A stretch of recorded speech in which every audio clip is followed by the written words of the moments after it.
Well, good evening, everybody. Welcome to the live from Omaha, except not quite live from Omaha, but almost live from Omaha preview show. You'll see live from Omaha in the top of your screen. We are not quite there yet, but we are going to be there later this weekend. And I, for one, am very excited about that. I know Chris is too. Chris, welcome in another exciting show this evening as we get ready for OleMaha this weekend. Yeah, I'm super pumped. It's something that I've been looking forward to for the last 8 years. I believe we talked that I didn't get a chance to go to Omaha last time we went in 2014. So I've actually got a baseball on my TV stand behind me that when I went to a scrimmage in fall of 2014, I wrote on the ball Omaha 2015, and I'll be taking that with me and updating it and writing a few more inspirational messages to our players. And hopefully they'll trade me out a College World Series ball for this inspirational ball that I'll have for them. I see what. So you have a little bit of ulterior motives there. I can't say I blame you. No, seriously though, I'm definitely hoping to get a couple of baseballs at least, and maybe a couple other souvenirs from Omaha. This will be my first time in Omaha, so I'm very excited about that. I was not able to go the last time Ole Miss went as well, so I'm very excited about this opportunity. A little bit unfortunate I can't be there Saturday for the first game just because of some family commitments that I already had, but I am definitely looking forward to being there Sunday afternoon. I'll definitely be watching the game from here. But Chris, you will be there, if I'm not mistaken, in person for game number one. You gotta unmute the mic there, Chris. Always happens, doesn't it? Heading up I-35. It would be a show if it didn't happen at least once. Exactly. Heading up I-35 tomorrow. Should be there in time for the end of the Texas A&M game, which obviously I hope is a close one. That way I'll be able to catch into that, and I'll be in the house for the Texas game. So really excited about that. Hopefully I don't hit too much traffic with the Longhorns coming up with me. Yeah, and I would imagine there's going to be quite a few of them. For you guys coming from the Texas area, that's not a terrible drive, I wouldn't imagine. Just kind of straight north up I-35, I believe it is, coming from your guys' way. That's correct. I haven't been on the road to Nebraska in quite a long time, actually. Once you hit Wichita, I think it's not quite the interstate, but still very good roads from there. So looking forward to a pretty smooth drive. Should be about 9.5 hours. Hope to cut a little bit of time off that, get a few extra miles on the accelerator there. Hopefully the police department is asleep when I'm heading on up there or taking their coffee break or whatnot. Everybody remember, snitches get stitches, so don't go telling anybody what Chris just said, okay? But in all seriousness, very exciting weekend ahead of us. Obviously, a lot of good baseball upcoming this weekend, but obviously we're here to talk about Ole Miss and Auburn. A very interesting matchup considering that these are two SEC West foes. They've already seen each other once this season. You can't really put too much stock in that, as both of these teams have changed a lot since then, as that was the very first SEC series of the year for both of these two teams. Nonetheless, you have to feel a little bit more confident, I guess, in the fact that you do know a little bit more about your foe than you ordinarily would if it was somebody else. I think so. Familiarity is useful this time of year. I'd rather, given the stage that we're on, I'd rather face somebody familiar than somebody like Stanford, which we don't have, hardly any tape on except for what's out there. But at least we've got some sort of scouting report on hitters. I don't believe we faced their starting pitcher, so that's a little bit interesting wrinkle where Auburn has faced Dylan DeLucia. I believe DeLucia went 3 2/3 or 3 1/3 inning and got hit around a little bit. But I think DeLucia's grown a whole lot since that point in time. And obviously the Auburn pitcher not being someone we faced adds a little bit of a different wrinkle for us. Yeah, and I asked Coach Bianco about him a little bit today. It's Joseph Gonzalez is who Ole Miss will be facing in their game. He is 7-3 on the year. His ERA is 2.95. He has 47 strikeouts and 14 walks. He was injured at the time of Ole Miss's series against Auburn prior, but nonetheless, he's not a guy that you have faced, so you're not super familiar with. Mike is familiar with him as a member of the USA national team. Of course, Mike being the coach of the USA national team. I asked Mike if they'd had a chance to watch any film on him, and he talked about him specifically, knowing more about him. I don't think the team has seen much of him yet, But at the same time, that ERA and that record might seem a little bit nerve-wracking to Ole Miss fans. But Tanner Hall was 9-1, and his ERA was under 3, and Ole Miss just knocked him around and won a super regional against him. So I don't think they're intimidated by anybody, despite not having seen him yet. Yeah, I don't think intimidation is going to play a huge role with anybody that we face this weekend. It's the strikeout to walk ratio is pretty interesting. So when you looked at Tanner Hall's strikeout to walk ratio, it was in the 13-1 range. And it sounds like this young man is more in the 4-1 range from a strikeout to walk ratio, or somewhere around there. So that makes it a little bit more 3-1. It makes it a little bit more interesting. Is this young man going to locate around the plate? Whereas we knew Tanner Hall we were going to be able to hunt the fastball absolutely as much as we possibly can. That game was a back and forth affair from a pitching perspective for the first, 5.5 innings until we broke through in the fifth inning, I believe it was. So, I think there's going to be a lot of nerves on both sides. Obviously, Auburn has been here more recently than we have. They came back in 2019, so they have some seniors that have probably seen the College World Series, seen the lights, seen everything that is. But I think once, it's kind of like the old Hoosiers analogy where you mark off the rim and you figure how tall it is, and you figure out it's no taller than it was when we were playing back in our old high school gym. And so that analogy still rings true, right? The bases are still 90 feet apart. The pitching rubber is 60 feet, 6 inches. So in reality, once you get between the white lines, it's the same game as we've been playing all along. Obviously, there's going to be a lot more people there, but I don't think the crowd is going to be as intimidating as it would be if you were going to a home stadium like we've talked about at LSU or at Arkansas or anything else like that. This fan base is going to be very into baseball and want to see some really great baseball, but they're not going to be overly biased one way or another. Obviously, each set of fans is going to have a large contingent that's going to be representing their fan base, but you're not going to be able to be drowned out, and it's not going to be like you're at Southern Miss or something like that where, the guy hits a single and the whole place goes nuts and you have no idea what happened. Yeah, it won't be like a home field advantage for either team, although I do think there's going to be quite a few Ole Miss fans there. I also think Auburn's probably going to travel very well. So it'll be a good 50-50 split probably, although, hopefully there'll be more Ole Miss fans there. But again, the atmosphere doesn't really come into play with this Ole Miss team. We've seen that many a time. We just saw it in Baton Rouge at the end of the regular season. We saw it again in Miami, and then we saw it again in Hattiesburg. The atmosphere doesn't affect these guys. They've grown past that. Dylan and Hunter tend to tone that stuff out, and I don't think it's going to matter to them who's yelling louder in the stands. They're focused on the game. And as far as the park is concerned, great analogy. Hoosiers is a fantastic movie, by the way. Fantastic analogy there to that movie. Great reference. And I actually asked Dylan about that too. If he put any stock in the bigger ballpark, if that makes him more comfortable on the mound as a pitcher? And Dylan actually kind of gave a cool answer. He was like, I don't really think about it. He said, I guess you could say I don't really get nervous on the mound. And that's I thought it was a great answer. He just said, I just dial in, don't really worry about the outside noise. And he just says he tried to make pitches. So I don't think Dylan cares where he's playing. He could be playing in a cracker box like Tennessee, or he could be playing at the Chuck. And I think he's going to be the same result either way. If he's on, he's going to be on. Yeah, I agree with that totally. And I think that the bigger ballpark is an interesting footnote to this. Ole Miss is kind of, at some points in time, they've lived by the long ball and died by the long ball. But at Southern Miss, they only hit one home run, and that was, in the late stages of Game 2. I'm not going to say it was a foregone conclusion at that point by any stretch of imagination, but it was in the bottom of the top of the 8th inning, I believe it was, bottom of the 8th inning with TJ McCants. It was cool for McCants to hit the home run. I believe it was one of his only at-bats of the weekend. But we didn't live by the long ball at all at Southern Miss, and it seemed like, to me at least, the wind was blowing out at a pretty good velocity on Sunday.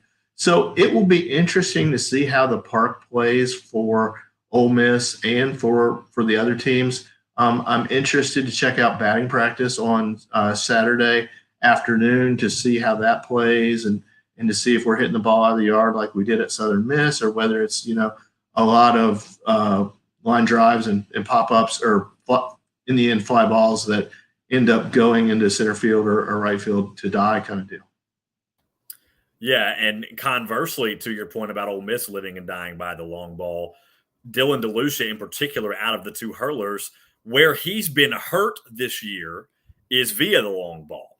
So that works conversely to his favor to an extent because of how DeLucia pitches. He goes right after guys for the most part, and every now and then he'll leave that mistake pitch over the plate, and it's gotten him a couple times. It got him in Coral Gables against Arizona a couple times, and it got him when it almost got him in Hattiesburg against Southern Miss. It was a foul ball, but it almost bit him there too on that mistake pitch. So I think being the bigger park for him, he can be a little bit more comfortable going right after guys. So yeah, you might think it could hurt Ole Miss, but to your point, they got a lot of runs without hitting home runs in Hattiesburg, and that's a park that gives up home runs, by the way, down there in Hattiesburg. So in conversely to that, I think Dylan's going to find that helps him out. So I'm curious to see how many home runs are hit over the course of the CWS. I think Ivan Melendez is probably going to hit a couple. I don't think there's any doubt about that. The Hispanic Titanic from down there in Texas. And I think there's going to be a few hit, but I don't think you'll see as many as you would during the course of a regular season. You won't, most assuredly. I mean, that's just the way the Chuck plays. It has for years. When they redid the baseball and lowered the seams on the ball, it obviously helped a lot from a home run perspective. I believe the first couple of years at the new facility, there were single-digit home runs, maybe 5 at the max. And so really from a fun standpoint and a matching what's done in the regular season standpoint, they had to do something to the baseball to help that out. And I've not done a full-on study of the Chuck to see why it is that it doesn't fly out of there. Probably the bowl setting, and as high as it is probably a lot higher than it is in other college ballparks. But, when our college teams go play in other major league parks, they seem to hit it out just fine. So I don't know if it's the weather up there or what it is. So it's really an interesting thought. So that does lead us into a kind of an interesting conversation about who to pitch around. And this is our weekly or every conversation chat. We have the guy that we should pitch around, and Austin, I have a pretty good feeling who that is. Do you want to break the news to us who that might be? Yeah, you probably already know who that is. You've probably heard of him, Chris. Old Sonny D, as he's affectionately known on the plains. Sonny DeShera, certainly the guy you do not want to let beat you. He's actually the only Auburn Tiger with more than 10 home runs, and he's got a lot more than 10 of those. He has 21 of them to be exact, to go along with the RBI total. I'm sorry, 22 to go along with the RBI total of 59. He is the only Auburn Tiger with double-digit home runs. There's a couple other guys that have 9, but Sonny DeShera is where they do their damage with the long ball. Walk the guy. Do not let him beat you. It's a very simple concept if you think about it. Absolutely. And, we joke on the show a lot about who to pitch around, but I'm sure Oregon State wishes they had that pitch back that Sonny D launched on Monday night. When you look at the end of that game and how that game was won, it was off the bat of Sonny D. So absolutely going to pitch around him. The other interesting thing about Sonny D is he's not just a power hitter like you would think. He's batting .392. So even when he doesn't hit home runs, he's got a good chance of getting on base. So he's definitely a guy that you have to pay attention to really at all times, but especially with men on base. Yeah, and that OPS with just over 1.3 as well. So I was honestly a little surprised when I looked those numbers up earlier as well, just how good he's hitting for average. And he's not just the power guy, because when you look at him and you think about him, all you think of is the home run, and we've got 22 of them for a reason. But, yeah, he's doing really well. And the other guy I think to keep an eye on that's not Sonny DeShera that you might not think about if you're just looking up and down that Auburn roster is Cole Foster. Now, Cole Foster's hitting just .268. He does have 9 homers and 44 RBIs, but Cole Foster happens to bat right in front of Sonny DeShera on a pretty frequent basis. And that was a big deal up in Corvallis because he got on base with some walks in front of Sonny DeShera, and then they pitched to Sonny DeShera, and Sonny DeShera made him pay for it. So keeping guys like that, keeping guys off of base in front of DeShera is a key as well. But even if you let him on base in front of him, obviously you still don't want him to beat you. But Cole Foster would be the kind of under the radar guy that I would keep an eye on for Auburn, because he tends to see a lot of pitches and put together really good at bats. I think that's what's really valuable about our lineup, though, is that there's really, with the first 5 6 guys, there's really not a whole, if you start the lineup over again, or even to start the game, you're looking at bench Gonzo, Elko, Alderman, you're looking at Graham, you're looking at all 5 of those guys, and really any of those 5 guys has, bench is not, home run total is not really high, but he can still hit the long ball, and he's probably going to get on base. And, if you pitch inside to him, he's probably going to get hit by the ball. But Gonzo and Elko, obviously, and Graham and Alderman all can mash the ball really, really well. And if you get in trouble, they're gonna make you pay. Yeah, and even Justin Bench is starting to put together some better at bats too. At the top of that order, when that lineup turns over, he's not a guy that you want to let him do any damage off you. Not necessarily a slugger, but an RBI guy for sure. And then Chatinier, as you mentioned, he's really come together towards the bottom of that lineup over the last couple of months. Man, he's done some damage in the postseason as well. A guy that nobody was really talking about going into the postseason, and all of a sudden he's another Ole Miss Rebel in double-digit home runs. And he's really putting together good at-bats in the postseason. And then, of course, you've got Garrett Wood down there, the guy that's only had a few starts, and he's starting to put together real at-bats. So even a guy like that, who's not necessarily going to hurt you with the bat, is going to hurt you with the at-bat because of how many pitches he's seeing.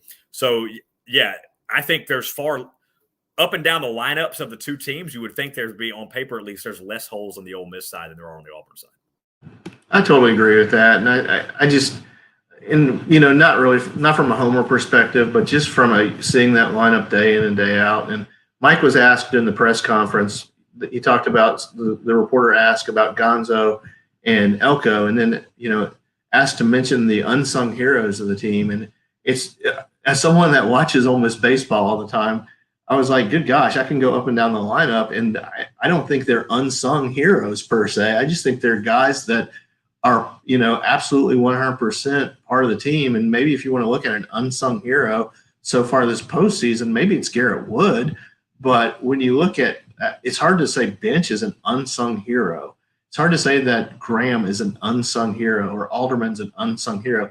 Maybe they don't get all the press that Gonzo does and that Elko does, but those young men can play baseball. And there's, as Keith Carter said, I'd go to war with these guys any day of the week, and that would be Graham, Elko, and Bench. And you take those 3 guys as your captains or your lieutenants in a military situation, and I'm getting right behind them and falling right in line. Yeah, and I think it's more, I guess, considered unsung heroes just because Elko gets most of the storylines, is what Bianco was talking about.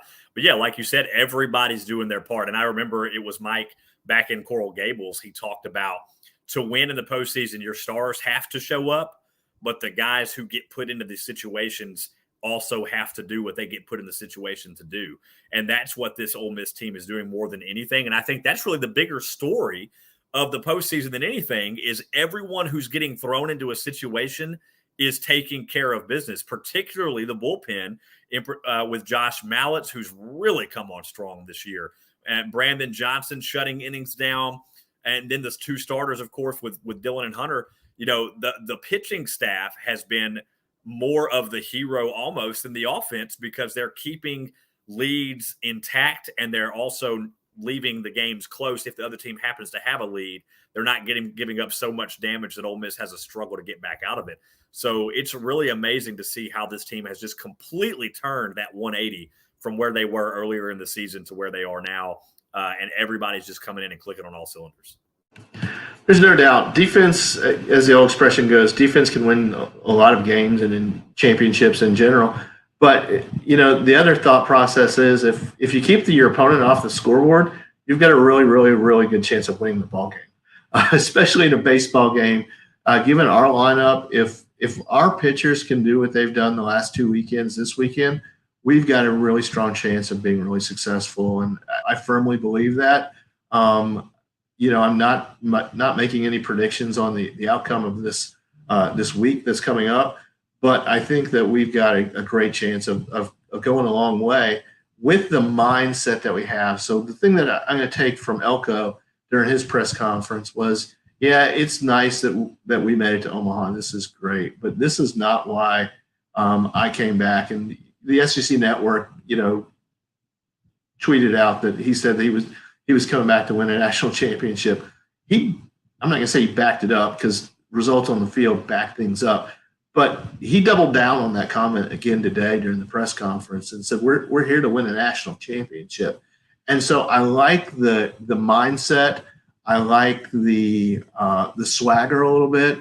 And Ben Van Cleve, the not often used pinch hitter, said the same thing on Sunday when a fan congratulated him somewhere on social media. I think it was probably Twitter, where he said, I really appreciate that, but we're not done yet. I mean, this is all great, but this is the time where you cement your legacy of a team and a group of individuals that have become a team and are a cohesive unit. And if we're able to put together, a final run through things, this team is going to be all-time greats. So not just, Omaha greats, which is wonderful. And obviously we haven't been to Omaha too many times in Mike's era or before that, but this team will go down in history if we're able to put together a run to next weekend. Oh, 100%. It reminds me a bit of what Kobe Bryant said several years ago when he was asked in a similar situation, how happy he was that his team was up 2-0, or I believe it was in a series. And he kind of gave just kind of like what's there to be happy about? Job's not done yet, and not to the extent of how Kobe answered the question, but very, very similar in the sense of, obviously they're happy to be there. They're very happy to be in Omaha after the way that nobody even thought they'd make the tournament on Selection Monday. But yeah, the job's not done. And I think that's you mentioned it a little bit. I think, I can't remember what game it was after, but you mentioned how serious almost Peyton Chatagnier seemed in one of the press conferences. It's just a different air about this team right now. They're not just all like little flitty little birds, like, oh, look, we're in Omaha. Look how great this is. This is we're so happy. They're happy, but they know they've got business to take care of. And yeah, Tim Elko's comments all over the SEC Network and all the opposing teams' fans are, oh, okay, we're writing that down. He says win a national championship. Everybody's there to win a national championship. Everybody, all 8 of those teams are there to win a national championship. And quite frankly, all of them have as good a chance as any, Ole Miss notwithstanding. It was after the Miami series that Chatagnier he looked like a guy that, just was, played a baseball game and they won and he seemed happy, but he didn't seem satisfied. And that's where I think they are. I think they're really happy. I do not think they're content. I do not think they're satisfied. And I like it. I like it a lot. I think it speaks volumes about Tim's leadership and Justin's leadership and Kevin's leadership to say, look, this is great. Let's have a great time while we're here. But, once we get out on the field, this is a business trip. We can, Funkies, when we get back home to Oxford, can throw just as good a party as they can in Omaha and probably even better. But I think that's the mindset. And I think that has to be the mindset. If you don't show up wanting to win the tournament, don't show up. Yeah, if you're not there to win, why are you there? And I think they are 100% not only there to win, but just as capable of winning as any of the other teams in Omaha. And I'm not sitting here trying to be, again, I'm not just trying to be a homer, but Ole Miss is set up to win. Now, I get it. After Delucian Elliott, the pitching staff's a little bit more questionable as to who you might start in that game or whatever, as you might not 100% know how that pitching is going to work out because we're so focused on Dylan and Hunter. However, I don't think Mike's worried about that, and I don't think the team's worried about that right now because they know they can put up the offense to pick up anybody regardless of how the outing goes. So, I think right now this team is just as confident as ever, and deservedly so. They're undefeated in the postseason. A&M is the only other undefeated team in Omaha, but Ole Miss is the only undefeated team on the road that got to Omaha. Very true, and I think that the thought process of Dylan and Hunter is spot on, but I also think that Diamond hadn't pitched in 2 weeks now since Miami. Obviously very rested, probably very focused individual. Another thing that caught me in the press conference was, and I didn't know this, but Ole Miss has a performance coach that they use at least during the fall. A friend of mine and I had been talking about for years that they needed to do that. I had no idea that they employed that individual to do that. So I think that helps a lot. This thought process of seeing it and then doing it, kind of the Skip Bertman mentality. And as we all know, Mike is a Skip Bertman tree person, Skip Bertman disciple, everything else like that. But if you're going to model your career after somebody, Skip Bertman's a pretty darn guy to model it after. Yeah, I'm with you. I had no idea that they had the performance coach until the press conference. I don't know how I didn't know that. I've just never heard it. I mean, nobody really ever talks about it. Just kind of an under the radar thing. So yeah, that was news to me as well. But yeah, and talking about Mike and who he models his career after, and just we've kind of failed to mention it to this point just because we've been so focused on the players. But man, it is so special for Mike to be there, and you can just see it written all over him. I mean, the guy is soaking it in because he knows just how much adversity this team had to overcome to get to where they are right now.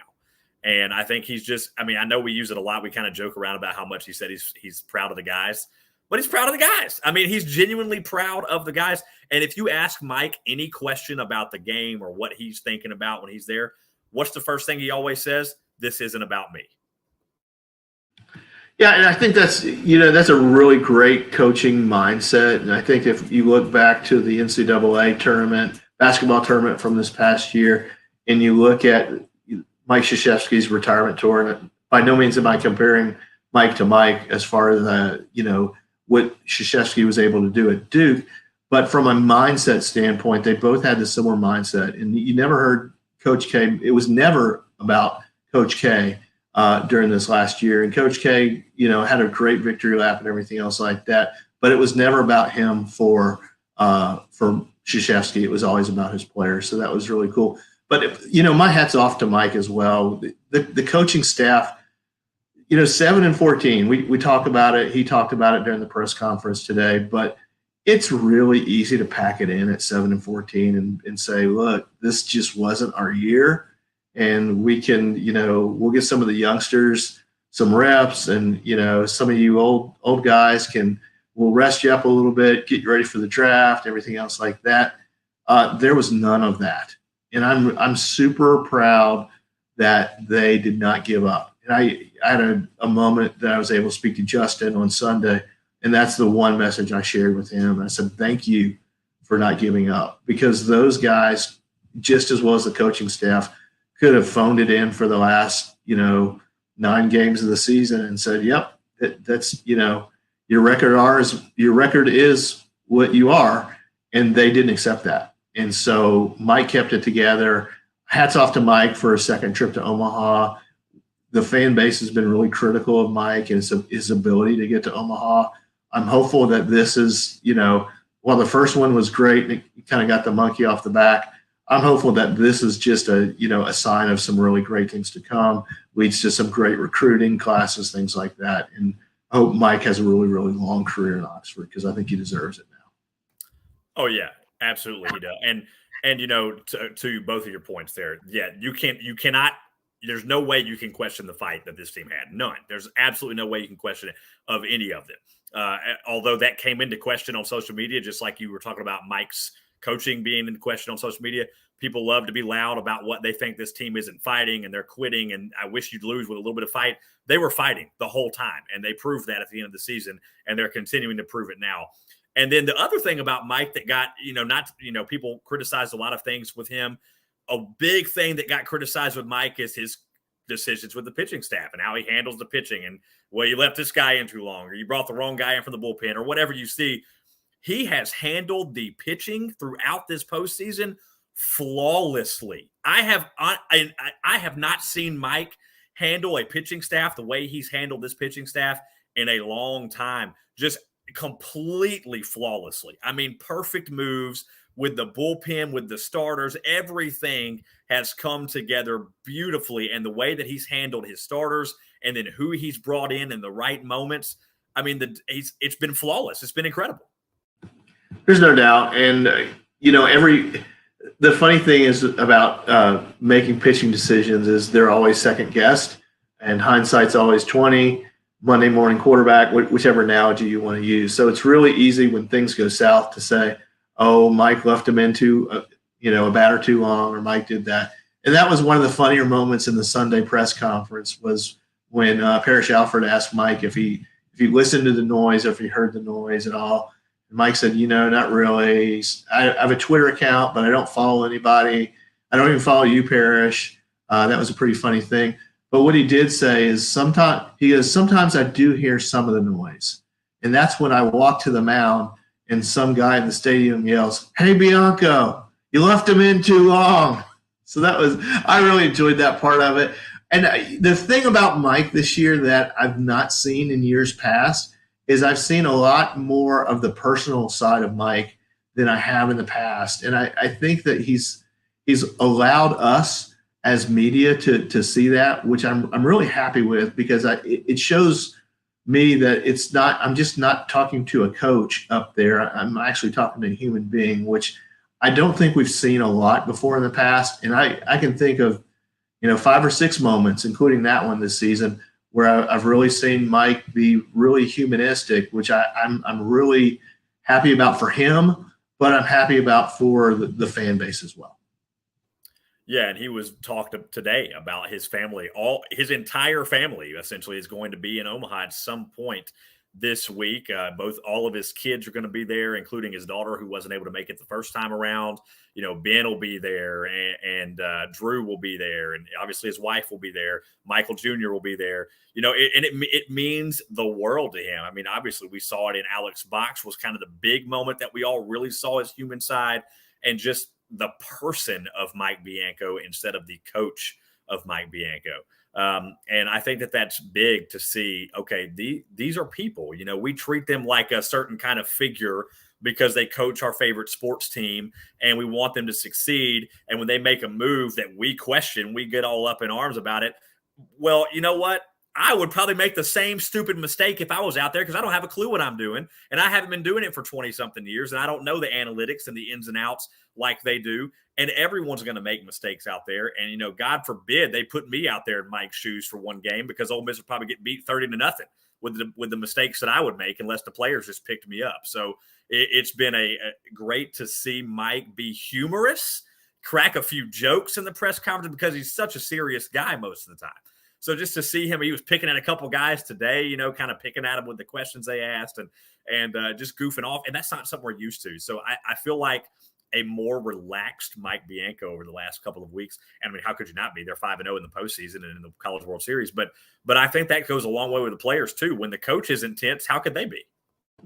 Yeah, I think loose is the word. And somebody jokingly on Twitter last week said that we need to be loose on Saturday. And I said, well, that's, I think we have that covered. We have Delucia. But I think Mike's attitude filters down to the team, or the team's attitude filters down to Mike. And I just don't think they're taking things overly serious. I think they're taking things seriously, but not overly serious to where they're getting in their head and things are getting too big for them. And I think that's going to carry over the College World Series. Austin, I'm ready to make a pick. All right, start us off, man. What you got for us? I'm going the same score I projected last Saturday. So, this Saturday, last Saturday. We're a night game this Saturday. So under the lights at the Chuck should be a lot of fun. Looking forward to it. I think Dylan has a really good game. I think the Ole Miss offense puts up a nice 6 runs. I do think Auburn puts up a few runs. So I'm going to go 6-4 Rebs. 6-4 Rebs. All right. Well, I agree with you. I think Lush is going to be ready. I do, I don't know exactly what to expect from Joseph Gonzalez. I haven't seen any games he's pitched for Auburn, but again, I don't really think that matters too much. And I think the Rebels are going to be ready. They've come too far, I think, to lay down for Auburn in game 1 of the College World Series. No, that's not a shot at Auburn, by the way. Just I don't think they're going to lay down for them in this game, and I think Ole Miss wins as well. You know what? I'm going to give them one extra run than you. I'm going to say they get 7, and I'm going to say that they win this one by a final tally of 7-3. Luce shuts them down, and when and if the bullpen comes in, Mallets or Johnson or whoever he brings in will shut it down the rest of the way, and Ole Miss moves on to that 1-0 side. Just got to have 5 to win it all, Chris. That's right. 5 punches, and we're sitting pretty. Hopefully, we take the first 2. Obviously, that's the spot you want to be in, so you don't have to play the extra game, use a lot of pitching, stuff like that. But we'll take this one one game at a time. I make no more predictions other than the Rebs will beat Auburn. Obviously, we'll have to wait and see what the matchup is for Monday. Obviously, it's a double elimination tournament at this point in time for Ole Miss. So we've got 2 bullets left in the gun, so to speak. So we'll hope we don't have to use one of those bullets on Monday night and move on to the winner's bracket. 100%. And again, for those of you that aren't too familiar with the format, they do not play back-to-back days in Omaha, at least not at first. So Ole Miss will play on Saturday. Then they will not have to play again on Sunday. They will play again on Monday, regardless of win or lose. So Friday's games will be between Texas A&M and Oklahoma and Texas and Notre Dame. I had that backwards, actually. I think Texas and Notre Dame come first, followed by Texas A&M and Oklahoma. Did I have it right the first time? Yeah, they're right. A&M's the early game in Texas. Okay. Regardless, those 2 teams will play Friday, or those 4 teams will play Friday, and then those 4 teams will play again on Sunday. There's just 2 games per day at this juncture of the tournament. It's very helpful for pitching, particularly with the bullpens for all the teams in this tournament. Chris, I am so excited. I cannot wait to get there. I'm still so bummed I can't get there right off the bat, but family comes first. Either way, I will be there on Sunday, and I will be chomping at the bit to get inside that stadium and experience it for the first time in my life in person. Yeah, I've never been there. I'm super pumped. I'm ready to take a whole lot of pictures, share with the fans that aren't able to be there. Be sure to follow the Rebel Walk on all of our social media channels and our website. We're going to have a lot of great content for you throughout the week. So we look forward to having you join us, as well as on the post game or preview shows that we do. Absolutely. And we may have a couple surprises for you throughout the week as well. So stay tuned for that. May have some people on board with us. We might have a special guest or 2. We haven't quite nailed that down yet, but we're hoping to. So stay tuned for an announcement on that if we get that taken care of once we get to Omaha. But for now, Chris, as always, a pleasure. Really excited to experience OleMaha, as we are going to call it, as you can see on Chris's shirt there. OleMaha it is. And hey, why not go win the whole darn thing while we're there? So I'm excited about it. I'm excited. I agree with you. If you're not going to show up to the tournament and try to win the whole thing, there's no use going. We made the trip, so let's come home with the hardware. I agree with you. Well, until then, Chris and I will have more shows for you. We'll announce those at a later time. Again, stay tuned at the Rebel Walk for all those announcements. But until then, hotty toddy, everybody, and let's go win a national championship. Why don't we? On to Omaha after this. Hotty toddy. Hotty toddy.